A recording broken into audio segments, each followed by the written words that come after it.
Hello friends, कैसे हैं आप सभी। आशा करती हूँ आप सभी लोग बहुत ही अच्छे होंगे। मैं हूँ दिव्या वर्मा एंड आप सभी लोग हैं मेरे साथ इंडिया के बेस्ट स्टडी चैनल पर, जिसका नाम है स्मार्ट स्टडी 101। दोस्तों, आज हम लोग 10th क्लास की ड्राइंग का पेपर डिस्कस करने वाले हैं। और देखिए यहाँ पर ये आपका पेपर अर्धवार्षिक परीक्षा का है। ठीक है, 10th क्लास की अर्धवार्षिक परीक्षा का ये पेपर है। तो इस वीडियो के माध्यम से हम लोग ये समझेंगे कि आपका जो ड्राइंग का पेपर है उसका क्या पैटर्न रहता है, किस प्रकार से क्वेश्चन आपकी परीक्षा में पूछे जाएंगे। और मैंने आप लोगों को कई बार ये भी बताया है कि 9th और 10th क्लास की जो ड्राइंग का पेपर है वो सेम रहता है। तो आप चाहे 9th में हो या फिर 10th में हो, दोनों ही क्लास के लिए ये वीडियो बहुत ही ज़्यादा हेल्पफुल होने वाली है। चलिए देखते हैं। और दोस्तों, वीडियो पसंद आती है तो वीडियो को लाइक शेयर जरूर करिएगा। तो पेपर में सबसे पहले आप लोगों को क्या करना है, यहाँ पर जो निर्देश दिए रहते हैं इनको आपको कायदे से पढ़ना है। ठीक है, देखिए क्या निर्देश दिए हुए हैं। प्रश्न पत्र 3 खंडों में विभक्त होगा। खंड का बहुविकल्पी होगा। इस खंड में प्रावैधिक कला, आलेखन कला तथा स्मृति चित्रण प्रत्येक से 10 प्रश्न होंगे। कुल 30 प्रश्न होंगे। स्मृति चित्रण से 10 प्रश्न अनिवार्य होंगे तथा 10 प्रश्न प्रावैधिक कला में से या आलेखन कला में से करने होंगे। ठीक है, फिर आगे क्या दिया हुआ है, कुल 20 प्रश्न करने होंगे। यानी कि आपको स्मृति चित्रण अनिवार्य रूप से करना है। ठीक है, स्मृति चित्रण आप लोगों को करना ही है। और प्रावैधिक कला और आलेखन कला, इन दोनों में से आपको चूज करना है। ठीक है, आपका जो सब्जेक्ट रहेगा आप वहाँ से क्वेश्चन करेंगे। प्रावैधिक कला अगर आपका सब्जेक्ट है तो प्रावैधिक, या फिर अगर आलेखन है तो आलेखन से। ठीक है, इन दोनों में से एक ही खंड को हल करना है। कुल 20 प्रश्न करने हैं।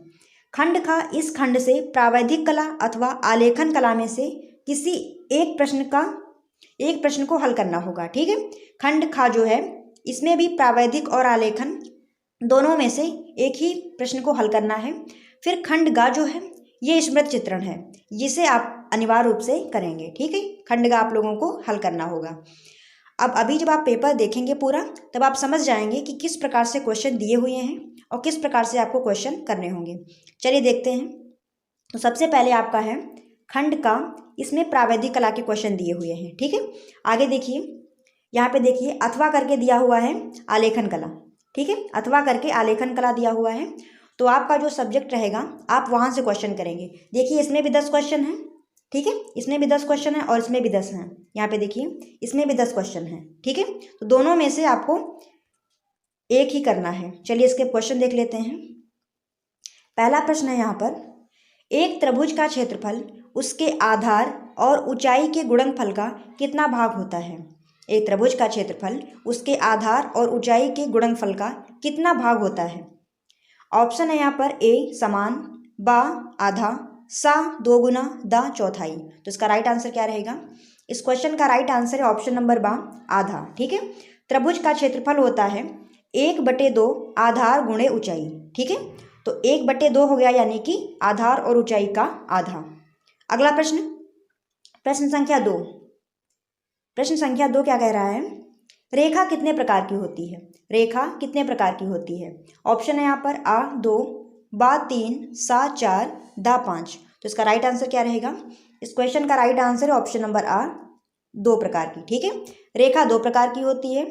एक होती है सरल रेखा और दूसरी वक्र रेखा। सरल रेखा यानी कि इस प्रकार से सरल रेखा, वक्र रेखा ऐसे टेढ़ी मेढ़ी। ठीक है, ये वक्र रेखा हो गई जिसमें लय होती है, लयात्मक रेखा। अगला प्रश्न, प्रश्न संख्या 3, कोण कितने प्रकार के होते हैं। कोण कितने प्रकार के होते हैं। ऑप्शन है यहाँ पर आ 3, बा 4, यहाँ पे 4 लिखा हुआ है, सा 5, दा 6। तो इसका राइट आंसर क्या रहेगा। इस क्वेश्चन का राइट आंसर ऑप्शन नंबर दा, 6 प्रकार के। ठीक है, कोण कितने प्रकार के होते हैं, 6 प्रकार के होते हैं। कौन कौन से होते हैं, तो देखिए न्यून कोण, समकोण, अधिक कोण, ऋज कोण, वृहद कोण और संपूर्ण कोण। ठीक है, तो आपके 6 प्रकार के कोण होते हैं। अगला प्रश्न, प्रश्न संख्या 4, निम्नलिखित में से किस ठोस में आयताकार फलक होते हैं। निम्न में से किस ठोस में आयताकार फलक होते हैं।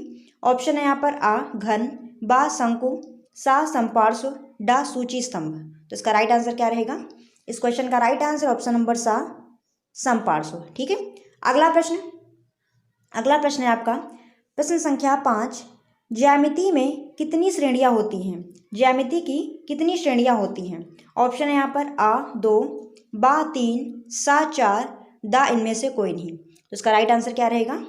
इस क्वेश्चन का राइट आंसर ऑप्शन नंबर आ 2। ठीक है, ज्यामिति की 2 श्रेणियां होती हैं, एक तो समतल ज्यामिति, दूसरी ठोस ज्यामिति। ठीक है, अगला प्रश्न, प्रश्न संख्या 6, 2 वृत्तों के क्षेत्रफल के अंतर के बराबर एक वृत्त बनाने के लिए कौन से त्रिभुज का उपयोग किया जाता है?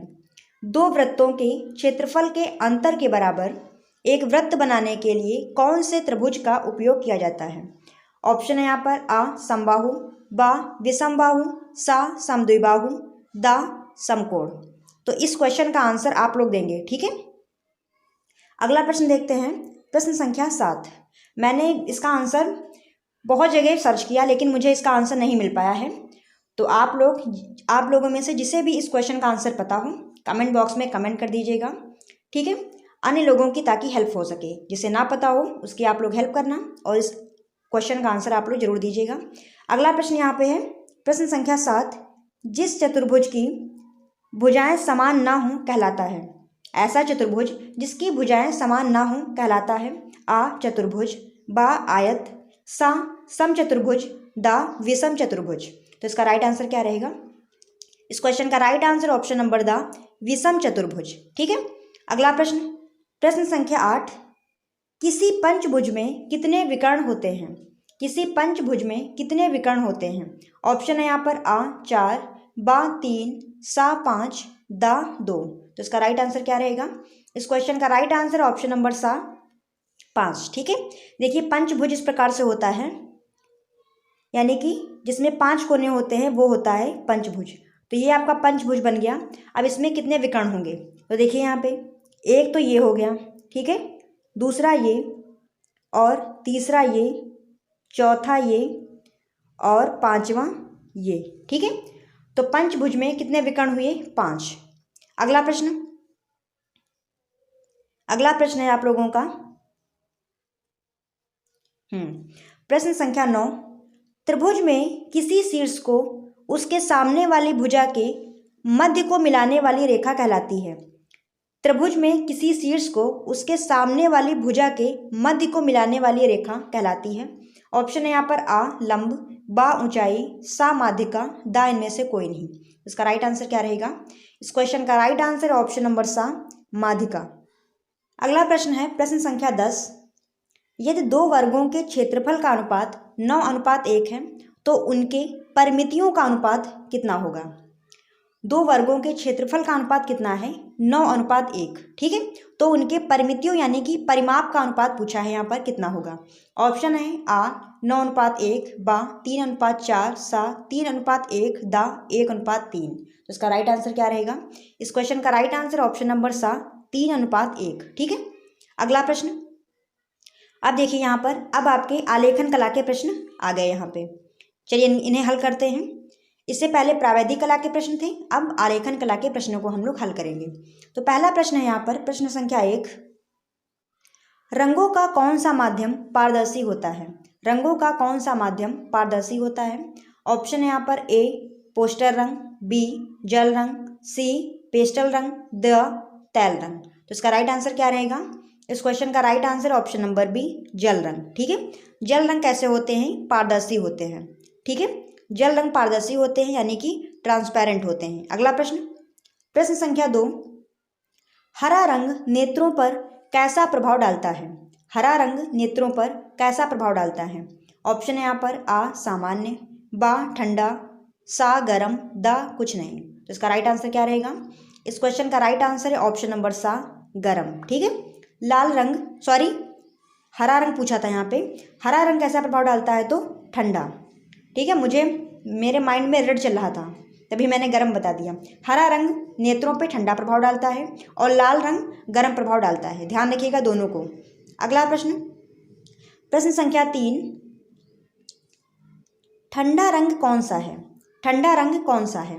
ऑप्शन है यहाँ पर आ पीला, बा लाल, सा काला, दा नीला। तो इसका राइट आंसर क्या रहेगा? इस क्वेश्चन का राइट आंसर ऑप्शन नंबर दा नीला। ठीक है, ठंडा रंग कौन सा है? नीला। देखिए आप लोगों को ठंडे और गर्म रंगों को कैसे ध्यान रखना है कि कौन सा रंग ठंडा है, कौन सा रंग गर्म है। तो जो रंग हरियाली के समीप होते हैं, ठीक है, हरियाली और बर्फ़ के समीप होते हैं, वो आपके ठंडे रंग होते हैं। जैसे नीला हो गया, हरा हो गया, ठीक है, इस प्रकार के जो रंग हैं वो ठंडे होते हैं। और जो रंग आग के समीप होते हैं, ठीक है, आग के समीप जो रंग होते हैं वो गर्म रंग होते हैं। जैसे आपने आग तो जलती हुई देखी होगी, उसमें कैसी लपटें निकलती हैं, लाल, नारंगी, पीली, इस प्रकार की निकलती हैं। तो जो आपके लाल, नारंगी, पीले इस प्रकार के जो रंग हैं ये आपके गर्म रंग की श्रेणी में आते हैं, ठीक है, तो ध्यान रखिएगा इन्हें। चलिए आगे देखते हैं अगला प्रश्न। प्रश्न संख्या 4, कौन सी पेंसिल से बनाई गई रेखा अधिक काली हो गई? कौन सी पेंसिल से बनाई गई रेखा अधिक काली होगी? ऑप्शन है यहाँ पर आ HB, बा 2B, सा H और दा 2H। तो इसका राइट आंसर क्या रहेगा? इस क्वेश्चन का राइट आंसर ऑप्शन नंबर बा 2B, ठीक है। बी की मात्रा जितनी बढ़ती जाती है पेंसिल उतनी ज़्यादा डार्क चलती है, काली चलती है, ठीक है। यहाँ पे देखिए 2B लिखा है, अभी 4B होता, 6B होता तो उतनी ही ज़्यादा आपकी पेंसिल काली होती चली जाती है, ध्यान रखिएगा। मैंने कई बार आप लोगों को बताया है बी और H में क्या फ़र्क होता है, ठीक है। तो पिछली वीडियोज़ में मैंने बताया है, अगर आप देखना चाहते हैं तो उन वीडियोज़ को देखिए जाके, वहाँ पर आपको सब कुछ विस्तार में मिलेगा। अगला प्रश्न है यहाँ पर प्रश्न संख्या 5, आलेखन में ज्यामिति का प्रयोग क्यों होता है? आलेखन में ज्यामिति का प्रयोग क्यों होता है? ऑप्शन है यहाँ पर आ ज्यामिति सिखाने के लिए, बा सुंदरता के लिए, सा निश्चित आकार देने के लिए, दा सरल बनाने के लिए। तो इसका राइट आंसर क्या रहेगा? इस क्वेश्चन का राइट आंसर ऑप्शन नंबर सा निश्चित आकार देने के लिए, ठीक है। अगला प्रश्न प्रश्न संख्या 6, आलेखन के लिए कौन सा आकार उपयुक्त नहीं है? आलेखन के लिए कौन सा आकार उपयुक्त नहीं है, यानी कि किस आकार में आप आलेखन नहीं बना सकते हैं? ऑप्शन है यहाँ पर आ वर्गाकार, बा त्रिभुजाकार, सा घनाकार, दा आयताकार। तो इसका राइट आंसर क्या रहेगा? देखिए आपने वर्ग में भी आलेखन बनाए होंगे, ठीक है, तो कट हो गया। त्रिभुज में भी बनाए होंगे और आयत में भी बनाए होंगे। तो इसने पूछा है कौन सा आकार उपयुक्त नहीं है, तो आपका राइट आंसर होगा घनाकार, ठीक है। घनाकार जो है आपका, इसमें आलेखन नहीं बनाए जा सकते। अगला प्रश्न प्रश्न संख्या 7, लाल रंग में कौन सा रंग मिलाया जाए कि वह नारंगी बन जाए? लाल रंग में कौन सा रंग मिलाया जाए कि वह कैसा बन जाए? नारंगी। ऑप्शन है यहाँ पर आ हरा, बा पीला, सा नीला, दा काला। तो इसका राइट आंसर क्या रहेगा? इस क्वेश्चन का राइट आंसर ऑप्शन नंबर बा पीला, ठीक है। लाल में जब पीले रंग को मिक्स करेंगे तो कैसा बनेगा? नारंगी। अगला प्रश्न प्रश्न संख्या 8, आलेखन में कौन सा रंग प्रयुक्त होता है? आलेखन में कौन सा रंग प्रयुक्त होता है? ऑप्शन है यहाँ पर आ पारदर्शी रंग, बा अपारदर्शी रंग, सा दोनों, दा इनमें से कोई नहीं। तो इसका राइट आंसर क्या रहेगा? इस क्वेश्चन का राइट आंसर ऑप्शन नंबर सा दोनों, ठीक है। आलेखन में पारदर्शी और अपारदर्शी दोनों प्रकार के ही रंगों का प्रयोग किया जा सकता है। अगला प्रश्न प्रश्न संख्या 9, ज्यामिति आलेखन में प्रयोग होता है। ज्यामिति आलेखन में प्रयोग होता है।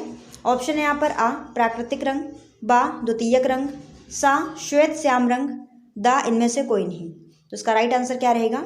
इस क्वेश्चन का राइट आंसर है ऑप्शन नंबर आ प्राकृतिक रंग, ठीक है। अगला प्रश्न प्रश्न संख्या 10, बादामी गुफा कहाँ पाई जाती है?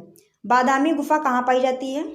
ऑप्शन है यहाँ पर आ कर्नाटक, बा उत्तर प्रदेश, सा रायगढ़, दा औरंगाबाद। तो इसका राइट आंसर क्या रहेगा? इस क्वेश्चन का राइट आंसर है ऑप्शन नंबर आ कर्नाटक, ठीक है। बादामी गुफा कहाँ है? कर्नाटक में है, ध्यान रखिएगा। चलिए अब आपके प्रश्न आते हैं स्मृति चित्रण के। स्मृति चित्रण के प्रश्न आपको अनिवार्य रूप से करने ही होंगे, ठीक है। तो यहाँ पर देखिए 11 नंबर प्रश्न कह रहा है, जब आकृति या वस्तु का पूर्व परिचित रूप कल्पना से बिना देखे यथावत चित्रित करना होता है तो उसे कहते हैं। जब आकृति या वस्तु का पूर्व परिचित रूप कल्पना से बिना देखे यथावत चित्रित करना होता है या रेखांकित करना होता है तो उसे क्या कहते हैं? ऑप्शन है यहाँ पर आ वस्तु चित्रण, बा स्मृति चित्रण, सा मुक्त हस्त चित्रण, दा ज्यामिति चित्रण। तो इसका राइट आंसर क्या रहेगा? इस क्वेश्चन का राइट आंसर ऑप्शन नंबर बा स्मृति चित्रण, ठीक है। अगला प्रश्न देखते हैं प्रश्न संख्या 12, ड्राइंग पेंसिल बनी होती है।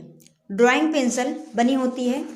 ऑप्शन है यहाँ पर, ऑप्शन देख लेते हैं। ऑप्शन है आ चीनी मिट्टी की, बा लोहे की, सा, ग्रेफाइट की, दा, इनमें से कोई नहीं। तो इसका राइट आंसर क्या रहेगा? इस क्वेश्चन का राइट आंसर ऑप्शन नंबर सा, ग्रेफाइट की। ठीक है, पेंसिल किसकी बनी होती है? ग्रेफाइट की। अगला प्रश्न, प्रश्न संख्या 13, बारीक रेखा बनाने के लिए किस नंबर के ब्रश का प्रयोग करते हैं? सबसे महीन रेखांकन के लिए किस ब्रश का प्रयोग करते हैं? ऑप्शन है आ नंबर 1, बा नंबर 4, सा नंबर 2, दा नंबर 10। इसका राइट आंसर क्या रहेगा?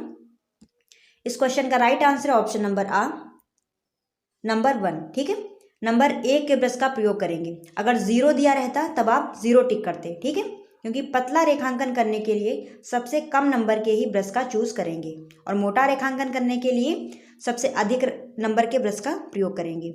अगला प्रश्न, प्रश्न संख्या 14, वृत्त खींचने में क्या उपयोग किया जाता है? वृत्त खींचने में, इस प्रकार से वृत्त बनता है, तो वृत्त खींचने में क्या उपयोग किया जाता है? चांदा, ऑप्शन है चांदा, बा कंपास, सा स्क्वायर और दा स्केल। तो इसका राइट आंसर क्या रहेगा? इस क्वेश्चन का राइट आंसर ऑप्शन नंबर बा, कंपास। ठीक है, कंपास की सहायता से वृत्त खींचा जाता है। अगला प्रश्न, प्रश्न संख्या 15, ड्राइंग कितने प्रकार की होती है? ड्राइंग कितने प्रकार की होती है? ऑप्शन है यहाँ पर आ 2, बा 4, सा 3, दा 7। तो इसका राइट आंसर क्या रहेगा? इस क्वेश्चन का राइट आंसर ऑप्शन नंबर आ, 2 प्रकार की। ठीक है, ड्राइंग कितने प्रकार की होती है? तो ड्राइंग 2 प्रकार की होती है। अगला प्रश्न देखते हैं, प्रश्न संख्या 16, निम्न में से सबसे नर्म पेंसिल कौन सी है? निम्न में से सबसे नर्म पेंसिल कौन सी है? ऑप्शन है यहाँ पर आ 4B, बा 8H, सा 7B, दा 9H। तो इसका राइट आंसर क्या रहेगा? इस क्वेश्चन का राइट आंसर ऑप्शन नंबर सा 7B। ठीक है, जब बी की मात्रा बढ़ती है तो पेंसिल आपकी गाढ़ी चलती है और मुलायम होती है। ठीक है, और जब एच की मात्रा बढ़ती है तब आपकी पेंसिल हार्ड हो जाती है। ठीक है, और हल्की चलती है, ध्यान रखिएगा। एच का मतलब हार्डनेस और बी का मतलब ब्लैकनेस। ठीक है, अगला प्रश्न, प्रश्न संख्या 17, A4 पेपर का साइज कितना होता है? A4 पेपर का साइज कितना होता है? ऑप्शन है यहाँ पर आ 210 गुणे 297 mm, बा 594 गुणे 841 mm, सा 420 गुणे 594 mm, दा 148 गुणे 210 mm। तो इसका राइट आंसर क्या रहेगा? इस प्रश्न का राइट आंसर है ऑप्शन नंबर आ 210 गुणे 297 mm। ठीक है, जो A4 साइज का पेपर होता है उसकी लंबाई कितनी होती है? लंबाई और चौड़ाई दोनों 210 गुणे 297 mm, ध्यान रखिएगा। अगला प्रश्न है यहाँ पर प्रश्न संख्या 10, स्मृति चित्रण बनाते समय निम्न में से किसका ध्यान रखना चाहिए? स्मृति चित्रण बनाते समय निम्न में से किसका ध्यान रखना चाहिए? ऑप्शन है यहाँ पर आ सफाई का, बा ड्राइंग शीट का, सा उपयुक्त पेंसिल का, दा ये सभी। तो आप स्मृति चित्रण बनाने के लिए इन सभी बातों का ध्यान रखेंगे। ठीक है, सफाई नहीं करेंगे तब आपका चित्र गंदा हो जाएगा। ड्राइंग शीट आपकी किस प्रकार की है और आप कैसी पेंसिल का उपयोग कर रहे हैं, सारी बातों का ध्यान आपको रखना होगा। अगला प्रश्न है प्रश्न संख्या 19, पेंसिल का आविष्कार कब हुआ? जो आप पेंसिल यूज करते हैं इसका आविष्कार कब हुआ था? ऑप्शन है यहाँ पर आ 1795 में, बा 1992 में, सा 1780 में, दा 1830 में। तो इसका राइट आंसर क्या रहेगा? इस क्वेश्चन का राइट आंसर है ऑप्शन नंबर आ 1795 में। ठीक है, पेंसिल का आविष्कार कब हुआ था? 1795 में। अगला प्रश्न है प्रश्न संख्या 20, इंद्रधनुष का 5वां रंग क्या है? इंद्रधनुष का 5वां रंग क्या है? ऑप्शन है यहाँ पर आ हरा, बा बैंगनी, सा पीला, दा नारंगी। तो इसका राइट आंसर क्या रहेगा? इस क्वेश्चन का राइट आंसर है ऑप्शन नंबर सा पीला। ठीक है, सबसे पहले कौन सा रंग होता है? बैंगनी, फिर नीला, फिर आसमानी, फिर हरा और फिर आता है पीला 5वें नंबर पर। ठीक है, फिर नारंगी और फिर लास्ट में लाल। ठीक है, तो आपका 5वें नंबर पर पीला रंग आएगा। चलिए आगे देखते हैं। तो अब आपका आता है खंड खा। खंड खा में ये आपके जो प्रश्न हैं ये प्रावैधिक कला से हैं और नीचे प्रश्न दिए हुए हैं, यहाँ पे दिया हुआ है आलेखन कला, ये आपकी आलेखन कला के प्रश्न हैं। ठीक है, तो इन दोनों में से किसी एक ही पोर्शन को आपको हल करना है। तो क्वेश्चन देख लीजिए, 3 वृत्तों की त्रिज्याएं 1.2 सेंटीमीटर, 2 सेंटीमीटर और 3 सेंटीमीटर हैं इन वृत्तों को इस प्रकार खींचिए कि प्रत्येक वृत्त शेष 2 वृत्तों को स्पर्श करे। ठीक है, ये पहला प्रश्न हो गया। दूसरा प्रश्न है यहाँ पर, 2 दी हुई असमांतर रेखाओं का, खा और गा को स्पर्श करते हुए कुछ ऐसे वृत्तों की रचना कीजिए जो एक दूसरे को भी स्पर्श करें। ठीक है, अगला प्रश्न है यहाँ पे 3 नंबर क्वेश्चन है यहाँ पे, एक समद्विबाहु त्रिभुज बनाइए जिसका प्रत्येक आधार कोण 50 का हो। इसके अंतर्गत एक अर्धवृत्त की रचना कीजिए। अगला प्रश्न है यहाँ पर प्रश्न संख्या 4, 2.5 सेंटीमीटर त्रिज्या के 2 समान वृत्तों के केंद्र की दूरी पर हैं। दोनों वृत्तों की उभयनिष्ठ रेखा खींचिए। ये क्वेश्चन कुछ मिस्टेक है यहाँ पर। ठीक है, इसे आप लोग देख लीजिएगा। अगला प्रश्न आपका आलेखन कला से संबंधित है। ठीक है, यहाँ पर देखिए आलेखन कला से संबंधित प्रश्न है ये। तो क्या क्या कह रहा है प्रश्न देखिए यहाँ पर, प्रश्न संख्या 16 नहीं है, प्रश्न संख्या यहाँ पर दी ही नहीं है। 16 सेंटीमीटर व्यास वाले वृत्त में एक पूर्ण इकाई वाले मौलिक आलेखन की रचना कीजिए जो किसी भी भारतीय पुष्प, उसकी पत्तियों एवं कलियों पर आधारित हो। आलेखन फर्श के मध्य के लिए उपयुक्त हो। आलेखन में 3 जल रंगों का प्रयोग कीजिए। ट्रेसिंग करना मना है। आलेखन करते समय निम्नलिखित बातों का ध्यान रखना है। कौन सी बातें हैं देखिए यहाँ पर, इकाई की मौलिकता, संयोजन, उत्तम रंग संगति और घ नंबर क्या है, सामान्य आकर्षण। ठीक है, तो आपको अच्छा सा यहाँ पर कोई भी भारतीय पुष्प बनाना है कलियों सहित। ठीक है, इसमें यहाँ पे क्या दिया हुआ है, पत्तियों और कलियों सहित बनाना है आपको। एक भारतीय पुष्प बनाना है, उसमें 3 जल रंगों का ही प्रयोग करना है, यहाँ पे दिया हुआ है। तो इन बातों को आप ध्यान रखिएगा, तभी आपको अच्छे नंबर मिल पाएंगे। और अगला प्रश्न है यहाँ पर प्राकृतिक दृश्य चित्रण। ठीक है, इसमें क्या कह रहा है, अथवा दिया है, यानी कि चाहे आप ये प्रश्न करें, ये वाला प्रश्न करें, या फिर आप ये वाला प्रश्न करें प्राकृतिक दृश्य चित्रण से। ठीक है, तो इसमें क्या कह रहा है, क्या बनाना है देखिए यहाँ पर, 20 × 15 सेंटीमीटर के आयत में ग्रामीण सूर्योदय का दृश्य चित्रण कीजिए। नदी के किनारे एक गांव का दृश्य, आकाश में उड़ते कुछ पक्षी, कुछ झोपड़ियाँ, पेड़ की छाया में बैठी गाय व बकरी, सिर व फूलों की टोकरी रखे लौटती महिला दर्शाइए। चित्र में जल रंगों अथवा पेस्टल रंगों का प्रयोग कीजिए। चित्रांकन करते समय निम्नलिखित बातों का ध्यान रखिए। कौन सी बातें हैं, तो सबसे पहले दिया हुआ है सही संरचना एवं परिप्रेक्ष्य, खा नंबर संयोजन, गा सुसंगत रंगों का प्रयोग कीजिए और आकर्षण एवं सामान्य प्रभाव। तो इन बातों को ध्यान रखना है। इन दोनों में से कोई एक प्रश्न करना है, या तो फिर प्राकृतिक दृश्य चित्रण कीजिए या फिर आलेखन। ठीक है, अगला प्रश्न आपका आता है स्मृति चित्रण से। ये आपको अनिवार्य रूप से करना है। इसमें क्या है, निम्नलिखित में से किसी एक का स्मृति चित्रण पेंसिल द्वारा बनाइए। चित्र 15 सेंटीमीटर से छोटा नहीं होना चाहिए। क्या बनाना है इसमें, भिंडी, पतंग, जग, गाजर, इनमें से किसी एक का चित्र बनाना है। ठीक है, तो ये आपका 10th क्लास का पेपर था। तो इस प्रकार से आपके पेपर का पैटर्न रहता है, इस प्रकार से क्वेश्चन पूछे जाते हैं। ठीक है, आई होप आप लोगों को ये वीडियो पसंद आई होगी। वीडियो पसंद आई हो तो वीडियो को लाइक शेयर जरूर करिएगा, और अगर आप हमारे चैनल पर नए हो तो चैनल को सब्सक्राइब भी कर लीजिएगा, ताकि इसी प्रकार की अन्य वीडियोस आपके पास पहुंचती रहें। फिर मिलते हैं दोस्तों ऐसे ही किसी न्यू वीडियो के साथ, तब तक आप बने रहिए हमारे साथ। धन्यवाद दोस्तों, जय हिंद।